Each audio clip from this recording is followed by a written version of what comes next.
Social media गलत नहीं है, वो हमारी सोच गलत हो सकती है कभी कभी। जैसे गुरुजी बहुत सारे लोग बोलते हैं कि ओलंपिया में कोई इंडियन नहीं गया। मैंने तो आपको गोल्ड जीतते हुए देखा वहाँ पे। वो 3-4 साल तक हम आलू दही खा के और कमरन पी के चिकन अंडे खा के चैन बन गए। और आजकल के बच्चे पहले सप्लीमेंट खाते हैं और उसके बाद जीतते हैं। अपना कोल्ड ड्रिंक की 2-2 लीटर की 2-3 बोतल रख लेना बैग में और चॉकलेट रख लेना, खाते पीते जाना ताकि वेट ना गिरे। अब आज का कोई एथलीट कर सकता है ये कि आपकी बिल्कुल भी काम नहीं करेगा, बिल्कुल एज में खड़े हैं। कुछ लोग सिर्फ दिखाने के लिए कि मैं कुछ अलग कर रहा हूँ, अब वो इफेक्टिव कितना है वो ना देख के सिर्फ मैंने कुछ अलग करना, वो गलत है। ये बहुत हाँ तो मतलब आधे बॉडी बिल्डिंग जीतने के लिए नहीं खेली जा रही है, सोशल मीडिया के लिए खेली जा रही है। हाँ, वो सोशल मीडिया लिए बहुत ज़्यादा लोग कर रहे हैं, वो गलत है।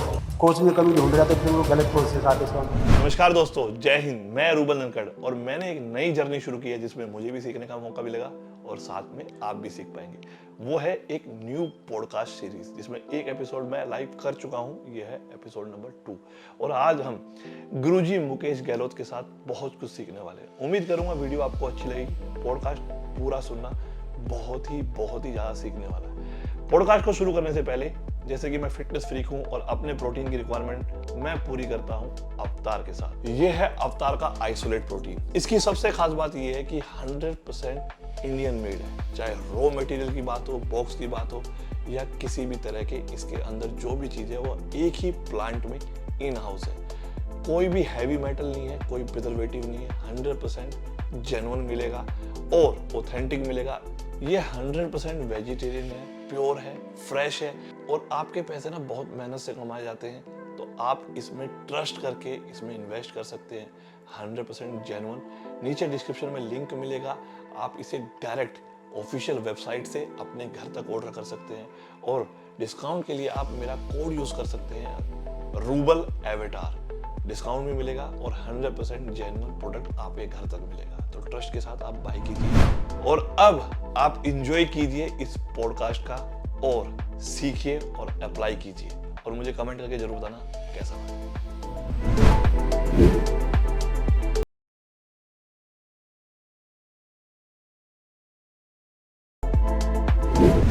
तो गुरुजी, सबसे पहले तो आपका बहुत बहुत शुक्रिया। आपने मुझे अपने जिम में इनवाइट किया, बुलाया, मतलब मैं आया और मुझे आपसे बात करने का मौका मिला। एज ए पर्सनली मैं आपसे इतने दिनों से देख रहा था लेकिन कभी अकेले में फुर्सत नहीं हुई बात करने की। और आपको मैं तकरीबन 20 साल से देख रहा हूँ, क्योंकि मैं सबसे पहला जिम हमारे नरेला में जब शुरू हुआ और उसके बाद से मैंने आपको बहुत बार देखा पर कभी पर्सनली मिल नहीं पाया, तो उसके लिए बहुत बहुत शुक्रिया। आपका आशीर्वाद चाहिए था। तो आज मेरे मन में बहुत सारे क्वेश्चन हैं जो यंगस्टर के मन में भी होते हैं। सबसे पहला क्वेश्चन, अभी आप तबीयत ठीक है आपकी? हाँ अभी ठीक है। अभी आप पीछे बीमार हो गए थे। हाँ पर अब ठीक है। तो गुरुजी, अभी हम बात भी कर रहे थे, सबसे पहले तो आपसे एज पूछनी है। अच्छा, एक तो सबसे पहले तो आपका वेलकम जिम में। और बड़ी स्ट्रेंज बात है, हम दोनों 20 साल से ऊपर मेरे ख्याल फिटनेस इंडस्ट्री में हैं, आप भी और मेरे को भी 25-26 साल हो गए और मुलाकात फर्स्ट टाइम हुई है। वैसे मैं जानता ही हूँ आपको, पूरा हिंदुस्तान जानता है। तो आपका वेलकम है जिम में। और एज मेरी कोई छुपी हुई नहीं है, 52 ईयर मेरी एज है। मेरे ख्याल सबको पता ही होगा। मेरा बेटा भी 26 साल का हो गया है। तो एज इतना मैटर भी नहीं करती है, अगर आप हमेशा फिटनेस में रहें तो एज बहुत ज़्यादा मैटर नहीं करती है। जैसे गुरुजी बहुत सारे मतलब बच्चे ये एक्सक्यूज देते हैं या एक एज का पीरियड ऐसा आता है जिसमें 35 से ऊपर होने शुरू होते हैं ना, तो बोलते हैं भाई देखो मैं 35 साल का हो गया हूँ, अभी मेरे को टाइम नहीं मिलता है। आप इतने बड़े हो गए हैं, इतने सालों से वर्कआउट कर रहे हैं, तो वो एक मोटिवेशन और एज फैक्टर का कैसा वो रीज़न इसका सबसे बड़ा ये है कि मैं हमेशा यंगस्टर के बीच में रहता ही हूँ, इनको ट्रेनिंग कराता हूँ और अपनी ट्रेनिंग में भी इनके साथ ही करता हूँ। तो वो फील कभी आया नहीं कि मैं बड़ा होता जा रहा हूँ, मुझे कभी आज भी नहीं लगता मुझे। और मैं ट्रेनिंग भी इनके बराबर ही करता हूँ अभी आज तक भी। मुझे ना आपको देख के क्वेश्चन मेरे मन में अभी आया। जैसे मेरे पिताजी फिटनेस फ्रीक है, हाँ हाँ तो उन्होंने बहुत ट्रेनिंग की है, तो जब मैं उनसे आपको कनेक्ट करता हूँ तो मेरे को एक क्वेश्चन पूछना था। आप आज से जब 20 साल पहले के मुकेश गहलोत को मिस करते हो, जो यंग पैशनेट वेट लिफ्टिंग करता, उसको मिस करते हो आप? नहीं नहीं, ऐसा नहीं है कि मेरा उस टाइम ज़्यादा पैशन था फिटनेस को लेके और आज कम है। हाँ बस ये है कि आप खुद जो गेम करते हो उसका एक टाइम होता है कि उस टाइम तक आप करेंगे, फिर कहीं ना कहीं आपको स्विच करना पड़ता है। मैंने अब अपने गेम से थोड़ा सा हट के अब कोचिंग की तरफ ज़्यादा शिफ्ट करिए। वैसे तो मैं 2000 में जब मैंने जिम लगाया था तभी से कोचिंग में हूँ, लेकिन अब पूरा टाइम मैं कोचिंग को दे रहा हूँ। ऐसा कुछ नहीं कि मैं उस एज को मिस कर रहा हूँ, बिल्कुल भी नहीं है ऐसा। एक ऐसा होता है ना, जैसे जैसे मैं भी अभी एज बढ़ रही है तो हाँ। यार मैं आज इतने साल का हो गया, मैं जब पहले ऐसा था, मैं ऐसा खेलता था, वो वाला कोई फैक्टर नहीं? वो वाला फैक्टर नहीं है। हाँ, ये ज़रूर कसक है मन में थोड़ी-सी कि हमारे टाइम में जब मैं अपनी पीक पे था गेम में तो फैसिलिटीज़ इतनी नहीं थी और हालात भी ऐसे नहीं थे कि हम बहुत ज़्यादा अपने आप को फाइनेंशियली पुश कर पाएँ गेम के लिए।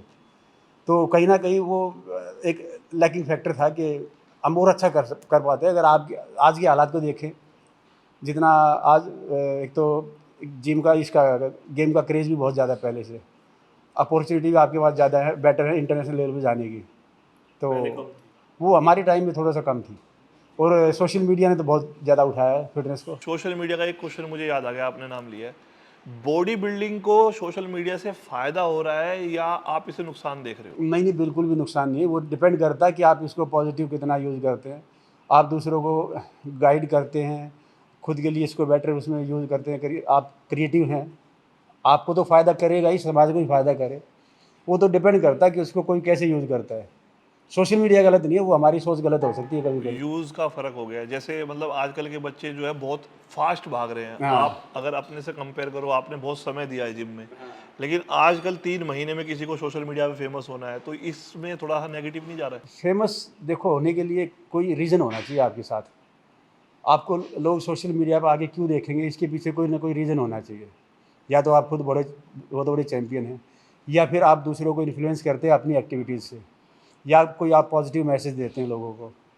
कुछ ना कुछ रीज़न ज़रूर होना चाहिए, तभी तो लोग आपके पीछे आएँगे। गुरुजी, मैं आप में बहुत बड़ा बदलाव देख पा रहा हूँ, पिछले 10 साल में और अब में। ये मैं बहुत खुशी हो रही है, मुझे गूज़बम्प्स आ रहे हैं क्योंकि मैंने एक ट्रांसफ़ॉर्मेशन आपकी एथलीट टू कोच और कोच टू इन्फ्लुएंसर, हाँ, हाँ। मतलब बहुत अच्छा आपसे बात करके ऐसा लग नहीं रहा है कि आप हार्डकोर बॉडी बिल्डर। अभी आपसे ऐसी फीलिंग आ रही है जैसे आप बहुत सीनियर एक एजुकेटर हैं और सिखा रहे हैं। तो मेरा एक सवाल इसको लेके था गुरुजी कि आपने पहला बॉडी बिल्डिंग जो कॉम्पिटिशन खेला हो, कौन से ईयर में खेला था? मेरा फर्स्ट इवेंट था दिल्ली स्टेट चैंपियनशिप 96 में। 1996 में? तो मतलब बहुत सारे बच्चे तो जब पैदा भी नहीं हुए थे। और लास्ट कम्पीट आपने कब किया था? मैंने लास्ट किया है बॉडी बिल्डिंग में 2015 नवंबर नवंबर में। World championship. इसके बाद भी आपने कम्पीट किया लेकिन पावर लिफ्टिंग में? फिर मैं पावर लिफ्टिंग में आ गया था तो उसके बाद से पावर लिफ्टिंग किया मैंने 2019 तक। जैसे गुरुजी बहुत सारे लोग बोलते हैं कि ओलंपिया में कोई इंडियन नहीं गया। मैंने तो आपको गोल्ड जीतते हुए देखा है वहाँ पे। हाँ, पर वो मेरा पावर लिफ्टिंग में था। गेम तो गेम है। गेम तो गेम ही है, ये तो है। और ऐसा नहीं कि ओलंपिया में नहीं गए प्रेमचंद अय्यर जी हाँ, 89 सबसे में। पहले। और अभी जो हमारे एथलीट हैं उनमें बहुत पोटेंशियल है। बेशक लोगों को कुछ लोगों को लगता हो कि अभी कोई, मुझे तो लगता है हमारे कई एथलीट्स, और एक बार एक एथलीट ने पैर रख दिया ना तो आप देखना लाइन लग जाएगी। हमारे देश में टैलेंट की बिल्कुल कमी नहीं है। बस वो अब लगने लगा है कि हमारे कई एथलीट उस बिल्कुल एज पे खड़े हैं। वो कभी भी क्वालिफाई करके स्टेज पे खड़े मिलेंगे और मुझे लगता है आने वाले 4-5 साल में ना आपको एक नहीं मल्टीपल एथलीट मिलेंगे वहाँ पे। तो मतलब बॉडी बिल्डिंग को लेके आपको बहुत उम्मीदें हैं अभी आने बिल्कुल। वाली। जैसे गुरुजी आजकल का ना मतलब एडवांस हो गया है, फैंसी हो गया है माहौल। तो मैं आपसे एक क्वेश्चन ये पूछूंगा, आपने सबसे पहली बार सप्लीमेंट कब यूज़ किया था? सप्लीमेंट मैंने गेम के 3-4 साल बाद यूज़ किया है। जब हमारे टाइम में तो वो बड़ी गिनी-चुनी कंपनियाँ थी। और वो भी माना जाता ना यार ये पाउडर खा रहा है। हाँ, तो हाँ, सप्लीमेंट को लोग वो उसके तौर पे लेते हैं कि पता नहीं क्या, वो जैसे मेडिसिन के तौर पे लेते थे। आज भी जो हमारे बड़े हैं वो तो उसी तौर से देखते हैं उसको डाइट के तौर पे नहीं देखते। आपने 96 में कम्पीट किया दिल्ली स्टेट में और उसके 3-4 साल बाद सबसे पहली बार सप्लीमेंट खाया। हाँ, हाँ। और आजकल के बच्चे पहले सप्लीमेंट खाते हैं और उसके बाद जिम जाते हैं। हमारा सप्लीमेंट असल में वो चलता था कॉम्प्लान। कॉम्प्लान। शुरू में तो हाँ, गुरुजी बोलते थे कि भाई इसमें वो एक डब्बा तूने ये 3 दिन में ख़त्म करना है, एक डब्बा तूने 1 हफ्ते में ख़त्म करना है कॉम्प्लान का। वो 3-4 साल तक हम आलू दही खा के और कॉम्प्लान पी के चिकन अंडे खा के चैंपियन बन गए थे, यूनिवर्सिटी गुरुजी चैंपियन। गुरुजी आपने नाम लिया, मुझे आपकी एक बहुत बढ़िया बात याद आई है। आप कितने भी बड़े एथलीट बने हो, कितने भी बड़े कोच बने हो, आपने अपने गुरुजी का हर रेस्पेक्ट किया और आपने हमेशा उनके साथ रहे। लेकिन आजकल का दौर थोड़ा चेंज हो गया, शिफ्ट हो गया। मतलब एक कंपटीशन खेला, 3 महीने में कोच चेंज कर दिया। फिर एक कंपटीशन खेला, फिर चेंज कर दिया। तो उसके बारे में कुछ, क्योंकि जान नहीं पाते हैं ना एक दूसरे को हाँ, बिल्कुल। देखो कोई भी कोच आपको कोई जादू की छड़ी किसी के पास नहीं है। उसको भी एथलीट को समझने में टाइम लगता है। अब ये तो एथलीट को बिलीव करना पड़ेगा। वो एथलीट अगर कोच में कमी ढूंढ रहा है तो फिर वो गलत कोच के साथ इसका मतलब आपकी केमिस्ट्री नहीं बनती तो फिर तो ठीक है। लेकिन आप एक बार बिलीव करके, कोच बड़ा तब है जब आप वो करेंगे, कॉपरेट करेंगे, आपका माइंडसेट वैसा होगा। कोच अकेला कुछ भी नहीं कर पाएगा। अगर आपकी बिलीविंग नहीं है, आप कर तो रहे किसी के अंडर, लेकिन फिर मन में सवाल भी हैं, पता नहीं ये ठीक करा रहे हैं नहीं करा रहे। नहीं, अपने आप को समर्पित करना ही पड़ेगा आपको। तो ये मैंने पुराने एथलीट्स में जो आप जैसे हाँ, आपके एरा के हैं उनमें ज्यादा देखा है रिस्पेक्ट, बल्कि आज कमर्शलाइज हो गया, आज अब रिस्पेक्ट वो कम हो गई। गुरु शिष्य की जो परंपरा होती है ना, वो कहीं ना कहीं हम लैग कर गए। अब प्रोफेशनल हो गया ये। ठीक है, मैंने आपको पैसे पे किए, भाई मुझे ट्रेनिंग कराओ, जितने दिन मुझे ठीक लगेगा ठीक है, फिर मैं दूसरा देख लूँगा कोई।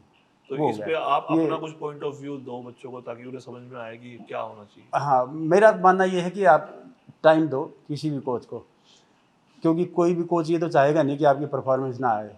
हाँ, थोड़ा सा एक बार ये देख लो कि कोच अच्छा कौन होता है, जिसके स्टूडेंट्स आगे आए हैं वो कोच अच्छा है। जो खुद कई बार ये होता है कि प्लेयर बहुत बड़ा है लेकिन वो अच्छा कोच भी बने, ये ज़रूरी नहीं है। कोचिंग बिल्कुल डिफरेंट स्किल्स है। आप चैंपियन नहीं भी हैं तब भी आप एक अच्छे कोच हो सकते हैं। मेरे गुरुजी तो कभी चैंपियन थे ही नहीं, बॉडी बिल्डिंग करी नहीं कभी, पर वो ट्रस्ट फैक्टर ऐसा था कि उन्होंने बोल दिया तो मैंने कहीं और कहीं जाके ढूंढा ही नहीं कि क्या उन्होंने सही बोला गलत बोला। वो तो कंपटीशन के लिए हम जाते थे यूनिवर्सिटी खेलने या नेशनल खेलने शुरू, तो वो बोलते थे भाई वेट लंबा रास्ता, ट्रेन से जाते थे, 50-60 घंटे रास्ता होता था। अपना कोल्ड ड्रिंक की 2-2 लीटर की 2-3 बोतल रख लेना बैग में और चॉकलेट रख लेना, खाते पीते जाना ताकि वेट ना गिरे। अब आज का कोई एथलीट कर सकता है ये? नहीं। और हमें इतनी ट्रस्ट था कि हम वही करते जाते थे, फिर भी चैंपियन बन के आते थे। तो अगर आपकी बिलीविंग स्ट्रॉन्ग है तभी कोच की काम आएगी आपको। एक इस बात से मुझे एक बात याद आई कि हम ये बोलते हैं कि बॉडी बिल्डिंग एक बहुत महंगा स्पोर्ट्स है, मैं भी बोलता हूँ, लेकिन एक चीज आप मिस कर देते हैं। हम, आप ट्रेन से बता रहे हो आप जा रहे थे, हाँ, हाँ, हम ढूंढते हैं फ्लाइट की टिकट, हाँ, महंगा अपने आप कर देते हैं। आप बता रहे थे आप ट्रस्ट करते हो ब्लाइंडली, आप एक कोच ने क्या बोला, हम हाँ, यहाँ से कोच की भी सुन रहे हैं, बगल वाला क्या बोल रहा है उसकी भी सुन रहे हैं, एक तीसरा क्या बोल रहा है उसकी भी सुन हाँ, रहे हैं। ये कन्फ्यूज़न उसको इस चीज ख़राब के कर पीछे देता भी ये ऐसा बहुत होता है, आपने खुद भी देखा होगा कि बहुत सारे स्टूडेंट अच्छा कोई भी बोल देता है ये कर लेते, वो कर लेते हैं। है। वो फिर एक तो देखो कोच को भी जज नहीं हो पाता कि मैं जो बता रहा हूँ उसका रिज़ल्ट ये चेंज कैसे, मतलब जैसा मैं चाहता हूँ वैसा रिज़ल्ट नहीं आ रहा। अब वो स्टूडेंट भी बता नहीं रहा कि मैंने अपनी तरफ से कलाकारी कर दी है। तो जब तक वो गैप रहेगा ना दोनों के बीच में, जब तक रिज़ल्ट वैसा नहीं आएगा जैसा दोनों सोच के लगे हैं, ये गैप ख़त्म करना पड़ेगा। गुरु अब उसने कोच ने बोल दिया, मान लो कोई ऐसी चीज़ है वो आप पे फिट नहीं बैठ रही, तो फिर वो कोच का ही काम है, वही देखेंगे 4 वीक बाद कि हाँ ये मैंने इसको अप्लाई किया, ये काम नहीं कर रहा, तो वो खुद ही चेंज करेंगे। आप खुद से बीच में चेंज करते रहेंगे अगर एथलीट, और कोच को बताएंगे नहीं तो ये केमिस्ट्री तो कभी बनेगी नहीं ना। तो मैं वही कह रहा हूँ, समर्पण कब है, जब आप पूरी तरह से उन पर छोड़ दें। कोई भी कोच खराब नहीं है और ना कोई ये चाहता है ये पीछे रह जाए, लेकिन एक बार शुरू में जब आप ज्वाइन कर दें तभी डिसाइड कर लें कि मैं किस वजह से इनको ज्वाइन कर रहा हूँ, इसके पीछे रीज़न क्या है, मुझे क्यों इन पे बिलीव करना चाहिए। एक बार कर लिया तो फिर लंबा टाइम दो कोच को। अब जैसे आजकल ना मतलब हम भी कर रहे हैं, हम भी शामिल हैं ऑनलाइन ट्रेनिंग के ट्रेंड में, हम हाँ। बाहर के जो कोचेज हैं उनको हायर करते हैं, बुरा नहीं है, लेकिन आप उसमें कितना विश्वास करते हैं कि पीक वीक चल रहा है और मोबाइल से हम जज कर रहे हैं हुँ, और मेंटली प्रेजेंट नहीं है, कोच यहाँ पे देख नहीं रहा है अपनी आई से, हुँ। तो उसका एक फैक्टर होता है बॉडी में। थोड़ा तो फ़र्क पड़ता है, आप बिल्कुल फिज़िकली प्रेज़ेंट हैं, एक तो, एक ऑनलाइन आप गाइड करते हैं। ये फिर कोच की ड्यूटी, वो कितना इंटरेस्ट ले रहा है उसमें। जैसे मान लो मैं यहाँ बैठा हूँ और यहाँ पे कंपटीशन हो रहा है हुँ, हमारा दिन में, हुँ, बाहर के कोच वहाँ पे हो रही है रात, कई बार हुँ। तो कम्युनिकेशन गैप रह जाता है। हाँ, तो ये बच्चों को भी समझना चाहिए और ये कोच को भी समझना चाहिए कि कितना आप एक दूसरे के साथ कनेक्ट हो, क्योंकि बाहर के कोचेज में मैंने ये बहुत सारी शिकायतें देखी हैं कि भाई उन्होंने पूरा प्लान कर दिया, लास्ट के हाँ, पीक वीक को मिस कर दिया, हाँ। और जबकि पीक वीक एक बॉडी बिल्डर के लिए उतना जरूरी जितना 3 महीने। बिल्कुल पीक वीक वो कम्युनिकेशन गैप की वजह से प्रॉब्लम आती है। और एक तो इंडियंस अपनी जो सर्कमस्टांसेस हैं उनको वो अच्छे से नहीं फील कर पाता है बाहर का कोच। हाँ, हमारे हमारे यहाँ का यहाँ मौसम भी है, पानी। ईटिंग हैबिट्स है जो वो भी मतलब उनका खाने का सिस्टम बिल्कुल अलग है, हमारा अलग है, हमारा कल्चर भी अलग है। और जैसे आप सुबह सुबह उठ के एकदम से बीफ पे नहीं जा सकते, उस पे नहीं जा सकते नॉन वेज पे, नहीं। आप ज़्यादा से ज़्यादा अंडा खा लेंगे। ये भी नहीं खाने देंगे घर के हाँ। सुबह सुबह यही काम है। हाँ, मतलब आप फाइट करेंगे तो इतना अलाउड हो जाएगा घर में। तो वो तो सुबह उठते ही आपको जो डाइट बता दी उस पे आप चल नहीं पाएँगे, उधर से उसको भी नहीं पता। पीक वीक का तो थोड़ा-सा और भी टफ हो जाता है। बहुत मैंने तो किया है, तो मैं ये आपकी वो फील कर सकता हूँ। आपके हाँ, पास इतने सारे स्टूडेंट हैं, कितनी हाँ। मेहनत लगती है और सारा रोल ही उस टाइम पे आ जाता है, पूरी मेहनत एक जगह आ हाँ, जाती है। हाँ। लेकिन एक चीज़ और भी है, पीक वीक करना कभी इसमें बड़ा बहुत कन्फ्यूज़न है। हाँ, अब फैट परसेंटेज ही आपका 10 के आसपास है, 8 के आसपास, तो पीक वीक आपकी बिल्कुल भी काम नहीं करेगा। आपका जो कम से कम 3 वीक पहले फैट परसेंटेज जहाँ हमें चाहिए कॉम्पिटिशन में, वो आ जाना चाहिए 3 वीक पहले। अगर आप लास्ट तक फैट पे घिस रहे हो तो फिर तो वो आप परफ़ॉर्म वैसा नहीं कर पाएँगे, क्योंकि हार्डनेस कब लेके आएँगे आप। तो पीक वीक तभी बेटर आप कर पाएँगे जब आपका फैट परसेंटेज 3 वीक पहले आ गया, जो आपको चाहिए 4-5%। अच्छा गुरुजी, जैसे ओल्ड स्कूल बॉडी बिल्डिंग होती थी आज से 20 साल पहले, 15 साल पहले, 25 साल पहले, और अब न्यू एरा चल रहा है बॉडी बिल्डिंग का। एक डिफरेंट तरह की बॉडी बिल्डिंग चल रही है जिसमें एजुकेशन, साइंस, हुँ, वर्कआउट, डाइट, न्यूट्रिशन हर चीज प्लान्ड हो रही है। हुँ। तो आप कौन सा आपको वर्जन, क्या फर्क लगता नहीं, है? हमेशा देखो आने वाले टाइम में जो चेंजेज़ आते हैं वो बेटरमेंट के लिए ही होते हैं। अगर साइंस भी कहीं इन्वॉल्व होती है तो बेटरमेंट के लिए ही होती है। आप उसको यूटिलाइज़ कैसे करते हैं, यूज़ कैसे करते हैं, वो बात है। हमेशा वही नहीं है कि जैसे भाई वो अब पहले तो डंडे बैठक मार के भी वर्जिश करके फिट रहते थे लोग। अब गेम की जो डिमांड है उसके अकॉर्डिंग हमें आज के अकॉर्डिंग चलना चाहिए।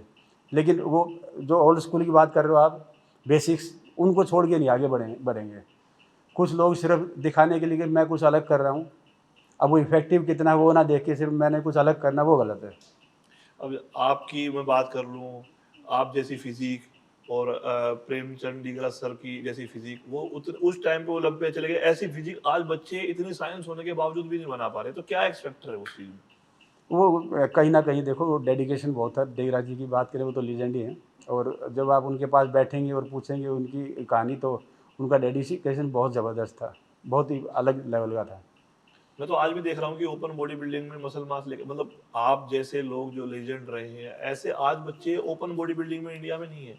हाँ, नहीं ऐसी बात नहीं है अब सर वो तो आप बोलोगे, अपनी तो बड़ाई कोई करेगा नहीं, क्योंकि लेकिन मैं प्रेमचंद डीगरा साहब हो गए, आप हो गए, और भी बहुत सारे पुराने एथलीट हैं जिनका जो एक दौर रहा है, संग्राम भाई, हाँ, सुहास हाँ। कामकर भाई, तो उस तरह का अभी ओपन बॉडी बिल्डिंग में नहीं है आज क्रेज। सालों-साल अपने आप को मेंटेन करना, अब उस लेवल पे बनाए रखना, ये थोड़ा-सा टफ होता है। एक बार चैंपियन बनना आसान है, चैंपियन बन के बने रहना थोड़ा-सा टफ होता है। अब जैसे वितिंदर सिंह सर है, हाँ, जो सहारनपुर से हैं, वो बिल्कुल। मेरे ख्याल से कितनी बार मिस्टर इंडिया बने हैं, वो उन्होंने अभी तो दोबारा वो थोड़ा-सा करने लगे मास्टर मास्टर्स। कैटेगरी, नहीं तो 31 साल पहले भी उन्होंने गेम किया है।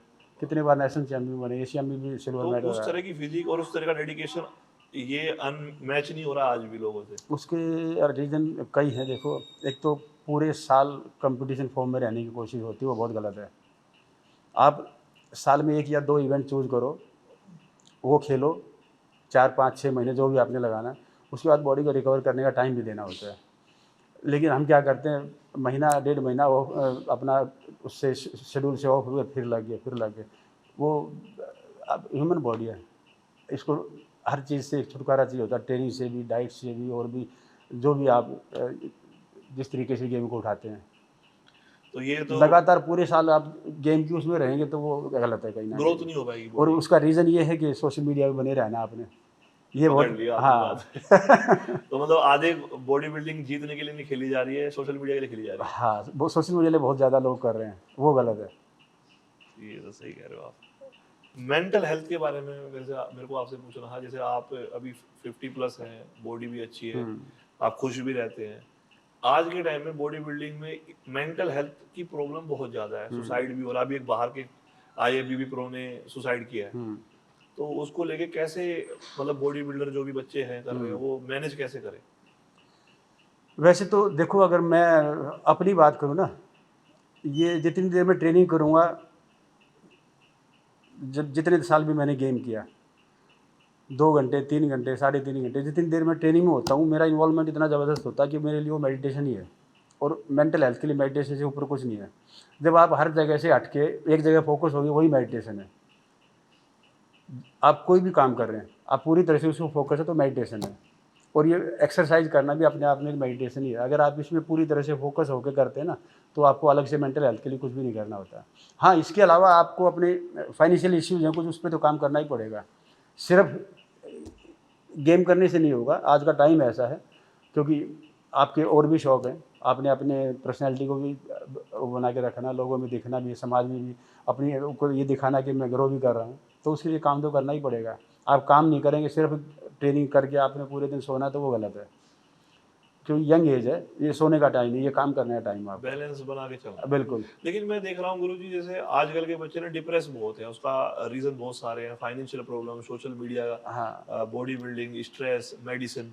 एक आपके टाइम में और अब एक आपके टाइम में और अब के दौर में ये डिफरेंस मैं समझ सकता हूँ कि आजकल बॉडी बिल्डिंग मेडिसिन पे ज़्यादा डिपेंड हो गई है, मेहनत और डाइट के बजाय।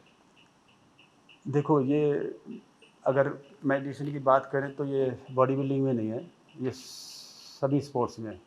तभी तो डोपिंग करते हैं, इवन ओलंपिया तक भी डोप टेस्ट क्यों करते हैं, क्योंकि उनको पता है ये सभी स्पोर्ट्स में इन्वॉल्व है। और ये तो एक बड़ा वास्ट डिस्कशन हो जाएगा। नहीं, मतलब मेरा कहने का मतलब, पूछने का मतलब ये है कि डिपेंड क्यों हो रहे हैं। मतलब एक तो नया बच्चा आया, उसने कुछ साल दिए नहीं है, उसने मेहनत करी नहीं है, डाइट करी नहीं है, वो सीधा मेडिसिन पे आ गया, जबकि उसका नेचुरल ग्रोथ भी बाकी थी। यहाँ पे कमी कुछ कोचेज़ की भी है, वो कोच भी तो सोशल मीडिया पे है ना, उसको भी ये दिखाना, ये आज आया था मेरे पास, देखो 3 महीने मैंने रॉकेट बना दिया इसको, ये गलत है।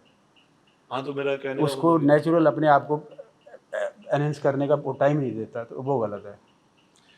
जैसे बहुत सारी कमियां हैं बॉडी बिल्डिंग में, रिकॉग्नाइजेशन नहीं है, सरकार से एफिलिएशन नहीं हो रहा है, रिकमेंडेशन नहीं है, फाइनेंस नहीं है, और इधर तो न्यूज़ भी कवर नहीं हो रही है, बाकी स्पोर्ट्स में हो रही है। तो ऐसा हम क्या करें मिलकर? अभी तो बहुत कुछ होने लग गया है, अभी गेम पॉपुलर भी हो गया है, फाइनेंशियली भी गेम में बहुत कुछ आ गया, हमारे टाइम में तो था ही नहीं कुछ, तो अब तो बहुत पैसा भी आ गया गेम में। आप तो टेंट में भी खेले हो। हाँ, तो अभी ये शिकायत नहीं कर सकते आज के एथलीट।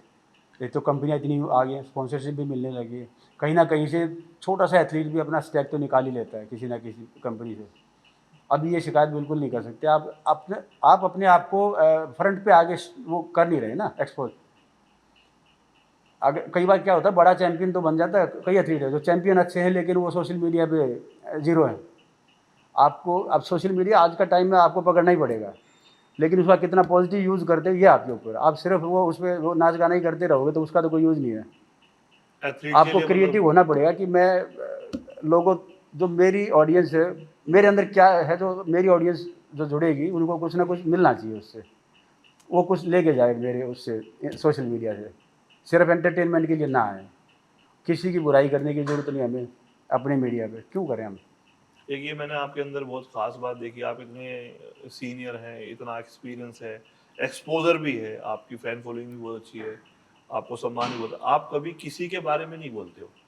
ये आपके अंदर, ये अभी नहीं है, मैं तो जानता हूँ आपको, आप पहले हाँ, से ही बहुत शुरू से ही। शुरू से ऐसे हो। तो ये एक एक्स फैक्टर आपने अपने अंदर कैसे डेवलप किया, वो बता दो बच्चों को, ताकि वो भी कर सके, क्योंकि आजकल दूसरे को गिराने में ज्यादा मेहनत कर रहे हैं लोग। वो तो बचपन से हम सुनते हैं, अपने आप को उठाना, अपने किसी को गिराना नहीं है। वो जो दूसरा भी एफर्ट कर रहा है वो भी तो अपने लिए, अपने परिवार के लिए, समाज के लिए कर रहा है ना, हमें उसको नीचे क्यों खींचना है। हाँ, हमें खुद को ज़रूर आगे बढ़ाना है। आज मैं यहाँ खड़ा तो मुझे एक कदम आगे बढ़ना ही पड़ेगा। आज मैंने एक स्टेट चैंपियनशिप जीती, कल को मैं नेशनल की तरफ देखूंगा ही। खुद को लिफ्ट करना है अपने, मतलब किसी और को गिराने से मिलना ही नहीं कुछ। आपकी एनर्जी और खर्च हो जाएगी उसमें। और मैं देखता हूँ कई एथलीट वो आपस में झगड़ते ही रहते हैं, वो उसको 4 सुना देगा, उसको 4 सुना देगा सोशल मीडिया 90% तो पे। यही हो रहा है कि अच्छा कुछ शांत चल रहा है तो क्यों ना एक दूसरे को कुछ बोला जाए। वो बड़ी चीप पब्लिसिटी है, एक दूसरे को वो करके वो थोड़े दिन चर्चा में रह जाते हैं, लेकिन वो देखने के लिए आते कौन लोग हैं, जो फिटनेस से जुड़े हुए वो नहीं आते। कोई भी आपको एंटरटेनमेंट मिल गया है, हाँ देखते हैं यार क्या बातें हो रही हैं, क्या झगड़ा चल रहा है। गुरु जी, आप इतने सीनियर हो, आप भी किसी फिटनेस इन्फ्लुएंसर को फॉलो करते हो जिसको देखते हो अच्छा लगता हो? हाँ, मैं तो आपको ही फॉलो करता हूँ। ये गुरु जी ने झूठ बोल दिया।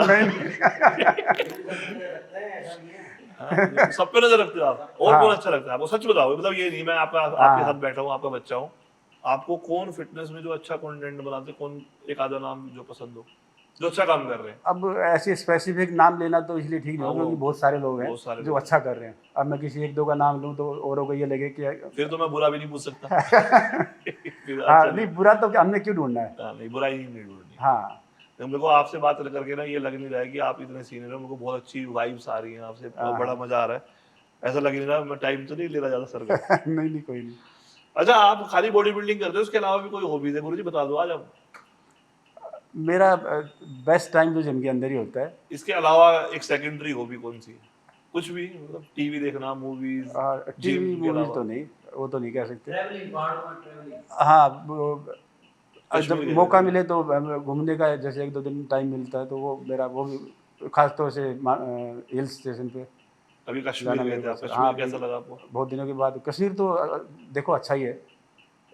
और हिंदुस्तान में तो वैसे बहुत सारे ऐसे स्पॉट्स हैं जहाँ आपको ट्रैवल करना आप चाहिए। तो विदेश भी घूमे, कौन कौन सी जगह घूमे? यूएस तो आप गए हो, कम्पीट किया है। विदेश तो मैं करीब 40-50 कंट्री घूम लिया हूँ। बकेट बुक बनानी पड़ेगी भाई अब तो। हम तो एक ही जगह जा पाते हैं गुरु जी। आप तो ये तो बढ़िया चीज थी। एक आपका स्टूडेंट है राजवीर नाम का, उसका मतलब उसके बारे में आप क्या कहोगे, दो शब्द बताओ। मैं सही बताऊँ तो राजवीर जब मेरे पास फर्स्ट टाइम आया था तब मैं नहीं जानता था। हालांकि वो मेरे को पहले से, उसने बताया कि वो पहले जानता ही था मेरे को। आपको तो सब जानते हैं। हाँ तो वो आया तो उसने मेरे को थोड़ा सा बताया कि मुझे फिटनेस करना। मुझे उस टाइम तो बिलीव नहीं हुआ था ये कर लेगा, लेकिन मैं कहा चलो ट्राई करते हैं, आया है इतनी दूर से।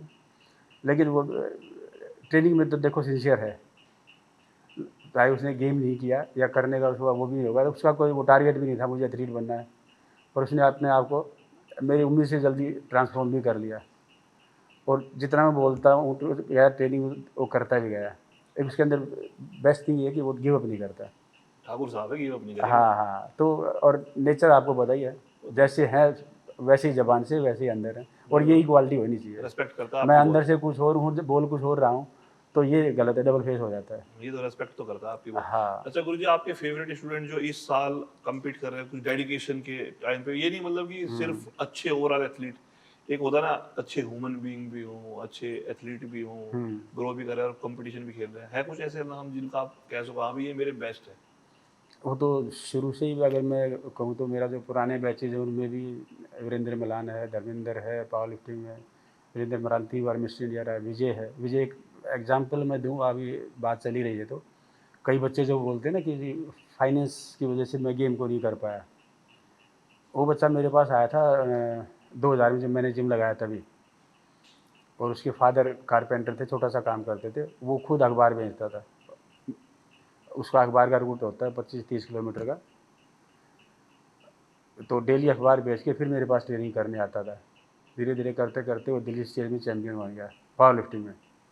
और 4 साल वो स्ट्रॉन्ग मैन रहा पावर लिफ्टिंग में। 67 केजी में 250 की 260 की बैटिंग मारता था उस टाइम में। तो फिर वो बोला जी बॉडी बिल्डिंग करनी है मुझे।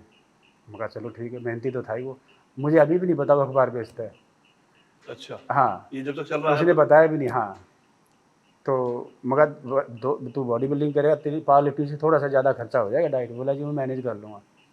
उसने फिर मैंने बॉडी बिल्डिंग शुरू कराई तो मैकडी में जॉब शुरू कर ली उसने। अपना अखबार भी बेचता रहा, मैकडी में 8 घंटे जॉब भी करना, और वो बैठे नहीं देते थे। मुझे बाद में पता लगा 15 मिनट या पता नहीं आधे घंटे उनको बीच में ब्रेक मिलता है। और वो वहाँ भी वो सामान को लोड अनलोड कराना, सफाई करना, मेज़ें इधर उधर करना, ये काम था उसका। रात को आके 9 बजे मेरे पास वर्जिश करना। और फिर वो लड़का 2007 में मिस्टर इंडिया ही बना। तो फाइनेंस नहीं है ये सोच के आप रह जाएंगे तो रास्ता खुलेगा ही नहीं। आपके पास जो आज है उसमें शुरू कर दें। जब आप शुरू कर देंगे तो रास्ते अपने आप बनते चले जाएंगे। अब मेरे पास बहुत एथलीट वो लोग कॉल करते हैं कि जी कितना खर्चा आ जाएगा। मगर यार ये सवाल गलत है। आप पूछ रहे हो मकान बनाना कितना खर्चा आ जाएगा। अब कोई तो 1 करोड़ में बनाएगा, कोई 50 लाख में, कोई 5 लाख में बना खड़ा कर देगा मकान को। ये तो डिपेंड करता है ना आप उसमें चाहते क्या हैं। आप मुझे ये बताओ कि मेरा बजट इतना है तो मैं उसी में गेम कराऊंगा आपको। मुझे ये मत पूछो कि कितना खर्चा लगेगा, ये तो इसका कोई आंसर ही नहीं है। तो मेरा यही वो कहना होता है जितने आपके पास रिसोर्सेज हैं उसमें शुरू कर दो आप, अगर आपके अंदर पैशन हो तो। पैसा बाद में आ जाएगा, आप ईमानदार होंगे तो आ ही जाएगा। हमने कब सोचा था हम थोड़ा बहुत इस गेम से कमाने लग जाएंगे? आपने कब सोचा था? बता दो कितना कमाते हो आप? वो तो एक महाराज जी बैठे उन्होंने बताया हुआ है। अच्छा, सोशल मीडिया पे कोई और हिसाब किताब रख रहा है मेरा तो। नहीं वो ठीक है। हाँ, तो चलो लोग हिसाब लगा रहे हो, अच्छी बात है। ये अच्छा है, वो मार्केट में अच्छा है। हाँ तो गुरुजी जैसे आप मतलब इतने बच्चों में रहते हो, आपको मुझे लगता नहीं है कि कभी अकेलापन महसूस होता हो जैसे और लोगों को होता है? हाँ, वो हो ही नहीं सकता। ये मेरे पास बच्चे भी सारे ऐसे हैं जिनको मैं डांटता भी हूँ, प्यार से भी बोलता हूँ, वो कभी बुरा भी नहीं मानते और जितना उनसे एक्सपेक्ट करता हूँ ट्रेनिंग भी करते हैं। डांट भी खूब पड़ती है इनको मेरे, कई बार मैं भी इरिटेट हो जाता हूँ, बार बार वो आगे पूछते हैं। पर मेरा बेस्ट टाइम यही होता है, यहाँ मुझे पता नहीं लगता ये 4 घंटे कब बीती है। गुरुजी मैं एक बात सच बोलूं, जैसे आपके सामने बैठा हूँ, मैंने कभी भी किसी आदमी से आपकी बुराई नहीं सुनी। मतलब मार्केट में हर आदमी, हमारी भी बहुत बुराई होगी या किसी थर्ड पर्सन की भी होती है, लेकिन आपके बारे में मतलब जो शब्द मैंने सुने ना वो बहुत अच्छे हैं। Thank you. और इसलिए मैंने कम से कम 10 बार तो राजवीर को बोला भाई मुझे मिलना है गुरुजी से, क्योंकि अकेले मेरी हिम्मत नहीं हो रही जाने की। हाँ हाँ अब मैं तो पर्सनली कभी मिला नहीं हूँ, तो आपके बारे में मैंने पर्सनली कभी कोई गलत चीज़ सुनी नहीं है। हाँ, एक बार पहले भी राजवीर ने बताया था कि आपने आना है, मुझे आ जाएंगे यार, वेलकम है। नहीं, थोड़ा होता है ना कि वो सीनियर वाली एक एज फैक्टर, एक हाँ आप हाँ एक्सपीरियंस, इतना आप बड़े बॉडी बिल्डर हो, जबकि मैं फिटलाइन ज्वाइन किया था जब आप उसमें एक्सपो में मिला था मैं आपसे एक बार, हाँ पर दूर दूर से मिला हाँ था, हाँ नमस्ते की थी, आपको याद भी नहीं होगा, पर कभी ऐसे बैठने हाँ, का पर मौका नहीं मैं मिला। सोशल मीडिया पे तो देखता रहता हूँ आपको।